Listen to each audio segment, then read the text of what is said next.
mahusay, dahil nagising, wala nang toxic, naiisipin, lagi nagbababad, hindi puro hiling, asikaso lagi sa plano, di naglalasing, umaabante lang yoko na mabakante, intelihente kasi gusto maging galante, ang daming pangarap na gustong tuparin, akala nila ako ay nag-iba, ganun pa rin, tuloy-tuloy lang ang galaw, walang day off, gastador noon ngayon sa pera ay masino, ayaw nang dumating sa punto na ma-zero, dapat pag kumapa sa bulsa may mahugot, pasahan lang nakaalaman sa mga tunay na nakakasama at mga mahal sa buhay, at least nagawa ang nais bago humandusay, lagi magtiwala sa sarili at Diyos lang ating patnubay.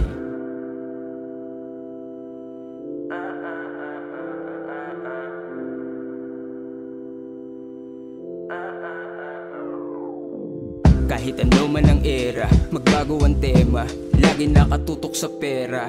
nakatalikod sa nega, lumayo sa pabida, kasama ang barkada sa sarili namin pila. Benga, bawal ang tumenga, di na sumasama sa lasenggo at lasenga, di na pwede mawalan ng hain sa mesa, nag-iimbak palagi na tila ba may gera. Wala na teka kapag pera pre, kung usapan na ikita rumirenta kami, ang mahalagay kumilos kahit na masawi, tinuturing lang na aral ang gawa ng mali. Wala na tong atrasan kahit mabawasan, mga tropa sa paligid, mas madali kung makikita mga hatak pababa at mga kasama ko sa pagsisid.